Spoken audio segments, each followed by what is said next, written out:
For the longest time, I've wanted to do a video about something great, and I finally figured that out. Today, I'm going to take you through the greatest baseball game in the history of baseball, and how two teams met and played in the most high-stakes scenario you can ever find, and it happened to be the greatest game ever. First of all, this game is between the Cubs and the Indians.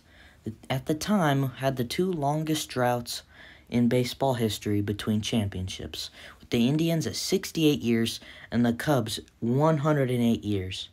So these people that are watching these games probably have never seen their teams win a championship. And this game was just flat out crazy. First of all, it started off with the first ever Game 7 leadoff home run. Only like 3 or 4 pitches, and Dexter Fowler hammered one to center to put the Cubs up 1-0. Carlos Santana would follow in the third with a single to bring the Indians back to a tie. But then the Cubs would rally soon after, with Kris Bryant making the riskiest tag I've ever seen to score and make it 2-1. Then later, Willson Contreras, the reliable catcher for the Cubs that year, getting a double to make it 3-1. And at this point, it's Corey Kluber, the most dominant pitcher in the league at this point, struggling. So there's another crazy thing happening. Then Javier Baez launches a home run to right center field. It is 4-1 Cubs. They would add another run after, but then the craziest thing happened. Jon Lester comes into the game because Kyle Hendricks is struggling, and there's runners on second and third. Lester throws a terrible pitch. It is almost in the infield grass, hits David Ross, the catcher's mask, who, by the way, is in his final ever game, and it scores 2 runs. Now, tell me the last time you have seen 2 runs scored on a wild pitch. It's crazy, and what a gamble by the Indians base runners here. David Ross then, the next inning, hammered one into center, his last recorded at-bat in the majors, 39 years old, hitting it off of Andrew Miller, possibly the most dominant relief pitcher that year. Another crazy thing that happened. So already this game is crazy, and we're not even into the 7th inning. And this is where it kind of gets off the rails for the Cubs.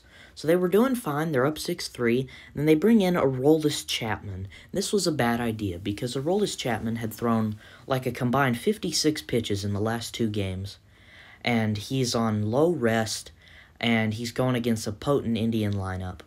Brandon Guyer would hit a double to bring the lead down to just 2 runs.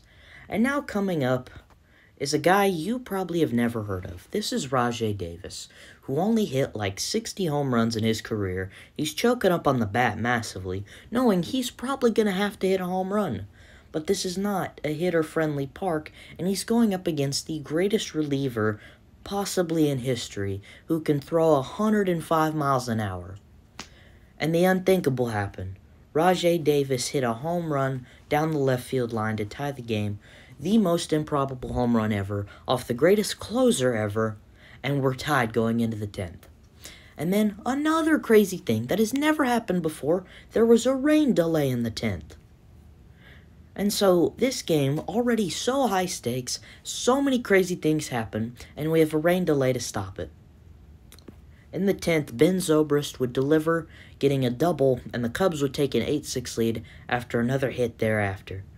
Then in the 9th, Rajai Davis once again comes through, shooting a single up the middle and bringing Brandon Guyer home. And at this point, the Cubs fans are they're thinking, oh, not again. We can't lose this year. This is our year. We're choking. And then the Indians bring in Michael Martinez, and he grounds out, and the Cubs finally win the World Series. Incredible. 108 years. The whole curse is broken. They have done it now. And, I mean, when you add up all the insane things that happened in this game, it is just mind-blowing. First off, the first ever leadoff home run in a Game 7 off the most dominant pitcher of the year. And then you've got a risky tag, probably the riskiest tag in World Series history, paying off. And then we got 2 runs on a wild pitch, something you never see. And you've got a 39-year-old homering in his final ever game. And then you got Rajai Davis hitting a 2-run home run off the most dominant closer when Rajai Davis is not even a power hitter and has 60 home runs in his career. When you add all that up, plus the rain delay and the extra innings, and the Game 7 and the droughts that they're in, this is the most high-stakes sports game, in my opinion, of all time. Incredible game. I wasn't able to watch this live because I don't know what I was doing. But seriously, what a game. Nothing's ever going to top this. Nothing gets more high stakes than this. Two teams in huge generation-long droughts. And the Cubs finally win their World Series 8-7. Just incredible game. You could watch that all day and never get bored. But gosh, what a game. And the Cubs finally ended their drought. And, well, the Indians, now the Guardians, which that's a whole nother story, but the Guardians still on the drought, 74 years and strong. But, wow, what a game. Can't stress enough how great this game was. Anyway, thank y'all for watching, and I'll see you in the next video.